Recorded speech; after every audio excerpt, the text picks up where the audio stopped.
Hey there, Improv Tipsters. Paul Vaillancourt here, back with another improv tip. But first, I just want to say a big thank you to everyone who has subscribed. I just broke 2,000 subscribers. Now look, I know in the big scheme of things, where people measure subscribers in hundreds of thousands and millions, it may not mean much. But to me personally, it means a ton. It means that you guys are watching and that you're telling your friends about it and that you're enjoying the videos, and that's really all I could ask. So I just wanted to take a little break here just to say thank you for subscribing, thank you for watching, and now on with the tip. Today, I am answering a really fantastic question that I can't believe I haven't talked about up till now. Drew Coolidge sent in this question asking, how do you play, or do I have any advice on playing with people from other styles or from other schools? I think this is a great question because with the, since I've been here in Los Angeles, for example, when I first started here in Los Angeles, there wasn't a ton of improv and things were very separated. But nowadays, with all the shuffling around that's gone on, you are almost for sure going to play with someone who was trained at a different school than you were trained at, or someone who's had different experiences, or maybe someone who's been at a few different schools, or maybe you've finished at one school and you're starting at another school. How do I play in this new or different style? Well, there's a couple of different sort of takes I have on this question. The first one is, I think there's two ways to go. One is, maybe the question means, like, let's say I'm in a pickup show or a jam somewhere, or maybe I'm getting on an indie team where there's a bunch of different people coming together, maybe for one show or maybe for a short run of shows, or maybe we're figuring each other out, and like, how do we deal with that?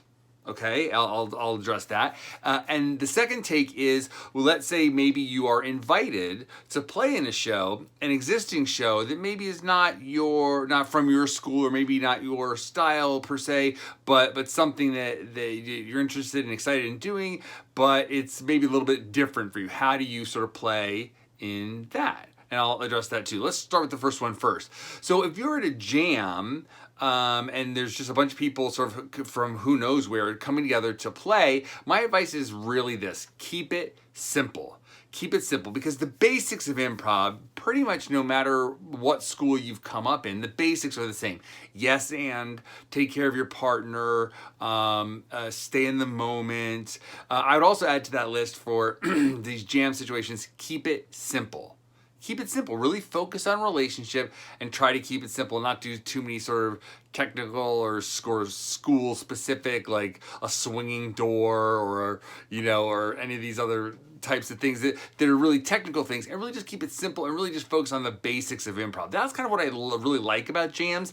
And at the IO West, we had a show called The Lottery, which is where students from every level would get together and play, and they would have like guests, like alumni playing. And I really enjoyed playing in that show because I play with people of all different levels, and it really challenged me in a lot of ways to play with someone who maybe you had like 2 level 1 classes so far, and they got into the lottery, or someone who's maybe in level 3, they're sort of midway through their journey, or in level 6, where they're like, oh my gosh, they've got almost a year of classes behind them. Where are they now? And then maybe playing with some other alumni as well. But I thought that show was really fun. But again, I always tried to keep it simple. I tried to focus on my partner, make them look good, really work the relationship.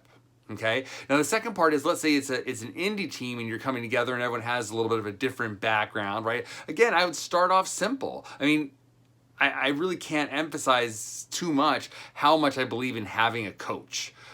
When you're having an ongoing show or an ongoing team, I think a coach is really important, and especially this when you're sort of like in this making this amalgam or this melting pot of different styles. Let's say on this indie team, you guys have seen each other play, or maybe you're friends. You've become friends with other people from different schools, and you guys are like, hey, let's make a team together. I think you really need a coach, but at the very beginning, keep it simple. Can you guys play the relationship?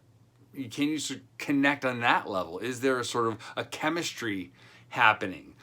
That if there is, and you want to sort of continue, I would really recommend getting a coach. I think that really makes a difference. But part of it, if you're making a new team, is just chemistry. Do we sort of like the same kinds of things about improv, right? Do we really like to play fast? Do we like to play slow? Do we like to play characters? Do we like to play sort of maybe deeper into the moments, And that sort of brings me to the second sort of take on this question, which is, let's say you're invited to play in a show, right? Now, I mostly came up, I did comedy sports when I was in college. I did short form when I was in college, a little tiny bit of long form when I was in college. And then after college, I went on to study at Second City, which is very scenic based. And then I studied at IO in Chicago, which was very long form based. That was like really my long form education. And then since then, I've performed a bunch of different places and sort of picked up things here and there from different coaches and people that I've worked with, and it's been really a great journey, right? But along the way, I've really had the privilege of playing a bunch of different shows and a bunch of different kinds of shows. Right. One show that I played in Chicago, when I was sort of in the middle of the beginning of my journey, was called Moby's American Theater, and it was a one-act play, and it's very dramatic. So that was like a little bit of a different style. I've also been lucky enough to play in the Crazy Uncle Joe show, which is the long-form show with the Groundlings, which has been super, super fun. I played there a few times, and I'll sort of talk about that. And then also, before I became a part of Beer Shark Mice, I would play in with them as their substitute player or their fill-in player. And that was a really great, fun experience too. And actually that started when I was in Chicago. I was on a team and I started filling in with the family, and I was their sort of go-to substitute player. And the reason I think that I got called on to do that kind of thing, and I think why people call me to play in with these other shows, is they like my work, I think. But then also I think that I have a real skill for playing the way that they play. I come into a show and I try to play the way that they play, right? So for example, when I played the Crazy Uncle Joe show, I know that they like to go a little bit faster, and I think that there's a couple things that you can do to really set yourself up for success when you're playing in a show. That's not your normal show. One is you can ask them, what are the edits? How are we editing from scene to scene? Right? And in the Crazy Uncle Joe show, their method of editing was a little bit different than what I was used to. And so even in the first half of the show, I had to get used to that. I mean, I had like years and years of experience sort of bringing into this, but I had to get used to their form of editing and how that sort of shaped the way that I was going to approach the scenes and how I would sort of come in. Right? So I think that was one thing. How do we edit? Like, how are we moving from scene to scene? Is it all tag outs? Is it sweeps? Is it a combination of those? Is there some other, special edit that the show has? When I was in Chicago and people were coming up with a lot of different shows, like the joke was, okay, what's the edit? What's the one edit that sort of sets your show apart, right? So I would definitely say, what are the edits? What is the tempo of the show? Is it fast? Do you guys like to play fast? Do you like to play slow? Is it like 100 scenes in a half an hour? Or is it like 2 scenes in a half an hour? You know what I'm saying? I think that's super important to know as well. So you're sort of playing at the tempo that they're playing at. And then also I would say if you have the opportunity, ask someone who's in the show, who's been involved with the show for a while, describe the show to me. How do you guys think of it when you think of it? Because in that description, you're going to get a sense of the tonality of the show, right? When I was asked to play in Moby's American Theater, they told me, well, we're doing very dramatic, half-hour, one-act plays. Great. Super. That was a ton of information. That helped a ton. That helped me tonally. That helped me tempo-wise. That helped me sort of like realize, okay, so we're just going to go deeper on character, maybe a little bit more on story because it's a narrative piece. And I was able to sort of make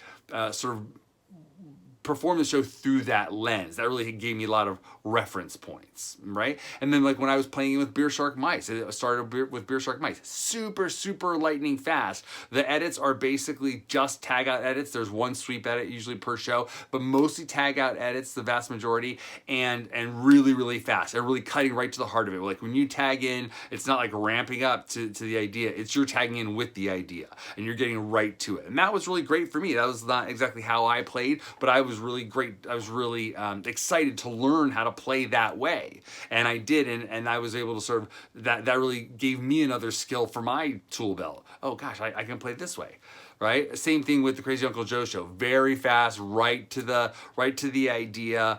So I think that's these are my suggestions. I will also say that I 1,000,000% recommend this. I 1,000,000% recommend doing this. Go to jams, go to work with people who are not from the same school as you. Put yourself out there to be available, to get invited to do other shows, because it really stretches you as a player. You learn a ton. And I feel like I've been at this for about 30 years, but I feel like every time I play with Beer Shark Mice or Crazy Uncle Joe show, or fall into a jam, or Jetso, or some other show invites me to come and play, I feel like those moments, that hour, that half hour, whatever, I feel like I learn a ton, and I become a more well-rounded player. Incrementally, a little bit more, sand off a little bit of an edge. Okay, that's not a sticking point for me anymore. I can go slow, I can go fast, I can play the bigger character, I can play the more subtle character, I can go deeper into the emotion or the narrative, or short form. I can play the short form and really attack that game structure, of emotions or big characters that in a dating game situation or whatever it might be. I 1,000,000% recommend it. So those are my tips. That's sort of the big view of this idea. Two different takes, of course. One is like if it's just a pickup show, or one of it if you're being invited into an existing show. Slightly different advice, but always comes back down to relationship. Yes, and focusing on your partner, making them look good. All right. So that's a tip for this week. Tell me down below what you think. How do you play with players from different schools? Maybe you're in a smaller market and you don't have like a ton of different styles sort of going around. But if you have this opportunity, or maybe you've gone to festivals, this is another great place to experience this sort of thing at a festival, at like a single riders jam, or like a teacher show or something like that. I think it's really fun. And if you've done that, what have you experienced working with players from other schools or from other styles? How's that been? Has it been easy? Has it been hard? What lessons have you learned? What strategies did you use to make that thing work out? Okay? Let me know down below. Let's get a little conversation going. Thanks, and I'll see you next week. Hey friends, thanks for checking out the video, and if you want to hear a little bit more, check out one of these two quality videos. And if you haven't done so already, please subscribe and follow us on social media. All the links are in the description down below, and let me know what you would like to see an improv tip about. Thanks for watching.